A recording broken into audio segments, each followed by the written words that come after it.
Pessoal, bem-vindos ao Geopolítica na Veia e, enfim, saiu o vídeo do canal sobre a crise lá do Essequibo, né, entre Venezuela e Guiana, o Maduro ali segurando o novo mapa da Venezuela, né, que já consta ali a anexação de 75% do território da Guiana.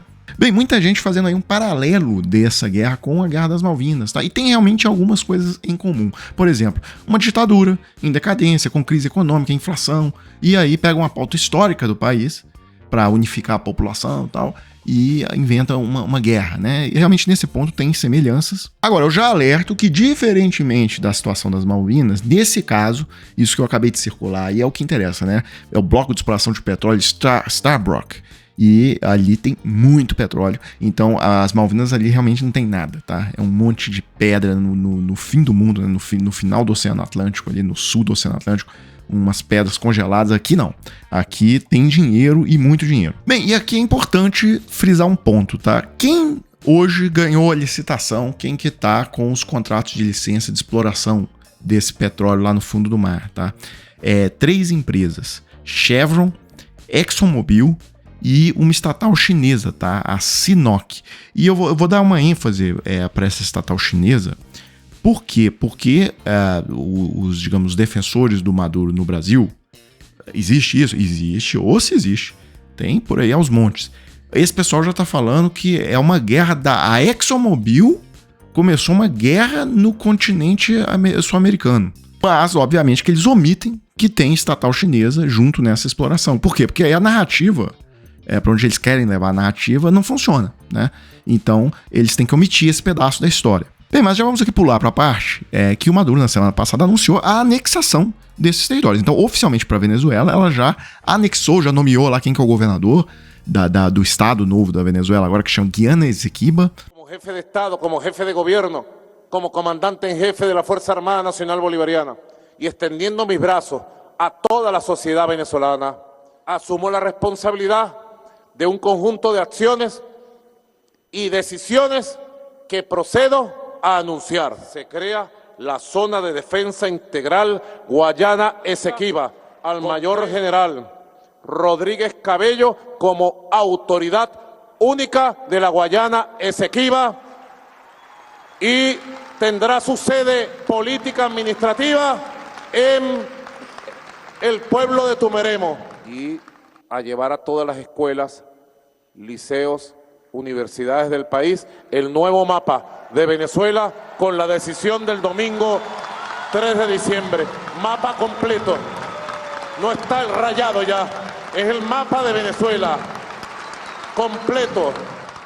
Bem, nesse mesmo evento ele criou uma divisão da estatal venezuelana PDVSA, né? Ele criou uma divisão PDVSA Esequiba. Tá? Então já falou que vai licenciar os blocos lá, tá? Porque ele é dono também agora do respectivo território marítimo onde está o bloco lá de exploração de Stabroek. Bem, essa história... Bem, agora falando um pouco da história desse assunto, isso remonta às origens das fronteiras na América do Sul no século XIX, tá? Então, o que existia era Império Espanhol e Império Holandês na época, tá? E depois a Inglaterra, guerra ali com a Holanda, nas invasões napoleônicas, e acabou que houve um acordo entre Holanda e Reino Unido, e o Reino Unido acabou virando dono desse pedaço ali. Bem, a Venezuela ficou independente da Espanha e passou a disputar ali essa fronteira com o Reino Unido. E, isso foi para uma corte arbitral em 1899, e a corte decidiu que o pleito do Reino Unido, da Inglaterra, era correto e o da Venezuela não era. Bem, 50 anos depois apareceu uma carta que um dos juízes que julgou nesse tribunal arbitral, o russo, ele teria sido comprado, tá, pelos ingleses. E então a Venezuela recolocou a questão na mesa de novo e foi feito um acordo em 1966 de que, olha, esse assunto deve ser resolvido por meios pacíficos e tem que ser por comum acordo, tá, entre as partes. É uma região muito complicada. Imagina no século XIX traçar a fronteira de uma área desse tamanho, de mata fechada, malária, dengue, isso aí era um inferno na Terra, né? Mas o fato é que a Guiana se tornou independente. Então, hoje existe um povo lá. O argumento de que a Guiana é neocolonial. Não, a Guiana é um povo que conseguiu a sua independência, né? Então, não é uma disputa entre Venezuela e Inglaterra, é uma disputa entre dois povos sul-americanos, pobres, né? Então, a coisa tem que ser colocada nesses termos. E eu só queria chamar a atenção para uma coisa: toda fronteira é artificial. tá? Em tese, toda fronteira pode ser contestada. Aqui na América do Sul nós temos um monte. Se todo mundo quiser desenterrar assuntos mal resolvidos do século XIX, da época de estabelecimento dessas fronteiras, nós vamos virar um continente de guerra, tá? Então a Bolívia tem lá um problema com o Chile por causa de saída para o mar. Aquela questão da Guerra do Paraguai, né, que o Brasil ficou ali com o Mato Grosso do Sul, que era um pedaço do Paraguai. Isso é uma ferida aberta lá no Paraguai. Até hoje eles não engoliram isso. Quem se lembra, né? O Paraguai tinha um goleiro muito famoso da seleção paraguaia, Chilavert, e ele não cumprimentava os brasileiros porque essa questão de que o Brasil tinha que devolver as terras que roubou, tá? Uma vez ele cuspiu na cara do jogador da seleção, Roberto Carlos. Então é o seguinte, se todo mundo quiser tirar a teima aí dessa questão das fronteiras e tal, assunto é o que não falta, tá? E guerra é o que não falta. O próprio Brasil também tem. O Brasil, quando foi criado, existia um estado brasileiro ao sul do Rio Grande do Sul que chamava Província Cisplatina, tá? O Brasil também, se quiser voltar a discutir, né, que hoje é o Uruguai, se ele quiser voltar a discutir se ele quer a Cisplatina de volta, tá? Então não acaba, é um assunto infinito. Agora, sem dúvida, para mim, o que os países deveriam fazer é se preocupar em desenvolvimento, gerar emprego, renda para a população, para as pessoas viverem melhor, preocupar em melhorar o IDH, a educação e, enfim, esquecer essa história de guerrear tal por causa de fronteira nessa altura do campeonato. Bem, o Múcio, isso é uma opinião pessoal, tá? O Múcio hoje falou sobre a possibilidade, porque todo mundo sabe que a manobra venezuelana teria que se dar por dentro do território brasileiro. Por quê? Porque a fronteira ali é uma região de mata fechada, não tem como passar blindado.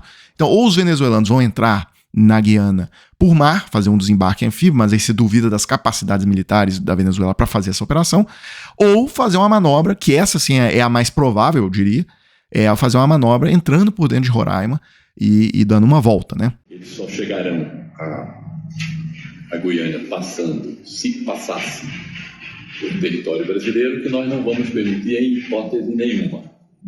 Então ele tem uma possibilidade de... Isso é uma manobra política dele. Se fosse perto das eleições não me preocuparia muito, mas ele não vai conseguir passar um ano inventando, adiando o problema, alguma coisa vai acontecer. Ele tem a chance de entrar pelo mar, lá pela frente, colocar uma bandeira e ter que chegar no território do Esequibo, que é inóspito, é uma floresta gigantesca. Bem, e aí um dos principais sites que analisam forças armadas, enfim, que existem no Brasil é o Forças Terrestres, tá? E eles trazem ali análises de militares brasileiros e sobre os assuntos. Esse assunto da guerra da Guiana, Venezuela, que pode envolver ali uma invasão de Roraima, isso tem dominado a pauta. Se vocês entrarem lá no site hoje, só falam desse assunto. E ontem tinha uma análise muito interessante feita pelo Major Rafael Ferreira e Silva, tá? Ele é major do quadro de material bélico, ele é pós-graduado em Ciências Militares pela Escola de Aperfeiçoamento de Oficiais em 2015 e ele tem especialização em Gestão e Assessoramento do Estado-Maior pela Escola de Formação Complementar do Exército, tá? Hoje, se você entrar lá nesse texto, ele pediu para esconder a autoria, mas ontem eu já tinha salvado os prints para fazer o vídeo, então me desculpe aí, Major Rafael, mas eu já tinha salvado tal, você pediu o anonimato aí tarde demais. Bem, pessoal, as análises, elas têm mapas, tá, muito detalhados. Eu vou tentar fazer um resumo para vocês de qual seria o cenário da Venezuela fazer essa manobra por dentro de Roraima, tá? Bem, a Força Aérea Venezuelana opera uma variedade de aeronaves, incluindo o Sukhoi 30, o F-16 e mais uma série de aeronaves, mas o principal é esse Sukhoi 30 da Rússia, que é uma aeronave relativamente nova, tá? E moderna. Na época da bonança do petróleo, né, nos anos 2000 até 2010, o Chávez fez um investimento maciço e comprou equipamentos bem modernos para as Forças Armadas da Venezuela. Então, assim, não se sabe o estado que está operacional dessas aeronaves, mas ainda que só tenha 25% dessas aeronaves operacionais, já seria suficiente para fazer a manobra, tá? Que consistiria no seguinte: eles basicamente desconectariam a parte norte de Roraima do Brasil, tá? Basicamente são 3 vias possíveis de acesso e eles usariam essa força aérea para bombardear as pontes, tá? Destruir essas pontes. Então seriam 3 pontes: a ponte sobre o rio Jauperi, a ponte sobre o rio Anauã e a ponte sobre o rio Iraricoera. Ele relata aqui que esses 3 pontos são cruciais, uma vez que por eles não passam nenhuma estrada vicinal. Assim sendo, quando esses pontos fossem bloqueados, impediriam a aproximação ou entradas de outras tropas brasileiras no teatro de operações. Então, basicamente, eles desconectariam essa parte de Roraima do restante do Brasil. O Brasil não conseguiria mandar reforços para lá E mais, né? As armas mais poderosas que o Brasil possui são os 6 Gripens F-39 que estão à disposição da Força Aérea Brasileira, tá? É uma arma, inclusive, foi projetada pelos suecos para destruir o Sukhoi. O problema é o seguinte, os venezuelanos, eles operam um sistema poderosíssimo antiaéreo, que é o S-300 russo, tá? Eles têm um sistema de defesa antiaéreo de longo alcance. Então é um sistema que tem sido muito usado lá na guerra da Ucrânia, é isso, é um caminhão, ou seja, ele é altamente móvel, e ele tem um radar acoplado, inclusive, que identifica quais aeronaves estão voando ali num raio de 200 a 300 quilômetros, e ele abate impiedosamente qualquer coisa que estiver voando naquele espaço.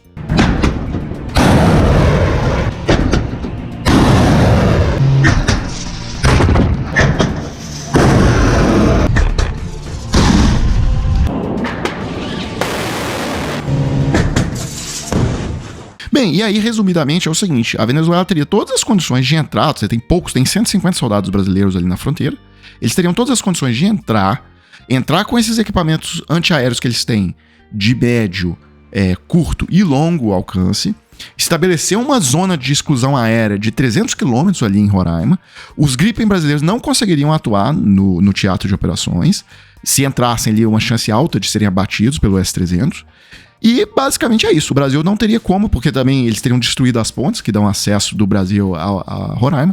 Então, basicamente, a Venezuela ficaria com aquele pedaço de território e, pasmem, é isso, não teria muito o que o Brasil pudesse fazer. O que o Brasil poderia fazer no longo prazo seria mobilizar, né? O Brasil é a 9ª maior economia do mundo, um PIB de 2,1 trilhões de dólares.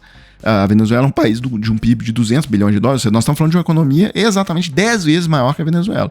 O Brasil poderia movimentar recursos para se armar melhor e principalmente comprar um sistema de defesa antiaérea de longo alcance e aí fazer a operação de retomada lá do norte de Roraima. Agora, a própria análise feita pelo Major, ela deixa claro que a Venezuela teria um interesse de ocupar essa área de 10 a 20 dias, no máximo, porque isso seria necessário para fazer toda a movimentação de tropas de ocupação para dentro do Esequibo, levar os suprimentos e para dentro também da Guiana, né, ocupar a Guiana toda. A Guiana basicamente não tem resistência nenhuma, 3 mil e poucos soldados, e que não haveria tempo hábil para o Exército Brasileiro carrear meios e pessoal para Manaus e Boa Vista. Uma vez que as forças aéreas venezuelanas teriam um emprego importante dos caças, né? Eles poderiam afastar essas forças brasileiras e, na realidade, eles são superiores, né? Eles contam com a defesa antiaérea, que os Gripen brasileiros não conseguiriam furar, e, enfim, a gente não poderia fazer nada, né? Ele ainda diz aqui, além que um esforço aéreo venezuelano na rodovia 174 sul do Rio Jalperi seria devastador para a tentativa de retomada da área pelas Forças Armadas Brasileiras, pois essa é a única ligação por meio terrestre entre Manaus e Boa Vista. Então, os caças venezuelanos, poucos caças ali, conseguiriam já dizimar qualquer tropa brasileira que tentasse fazer a travessia entre Manaus e Boa Vista. É um cenário aterrador, né? Ver o nível que chegou, né, as Forças Armadas Brasileiras. Mas, enfim, fica também um alerta, né? A necessidade urgente de o Brasil comprar sistemas de defesa antiaéreo de longo alcance, tá bom? Então é isso, pessoal. Eu fecho esse vídeo e a gente se vê em uma próxima oportunidade.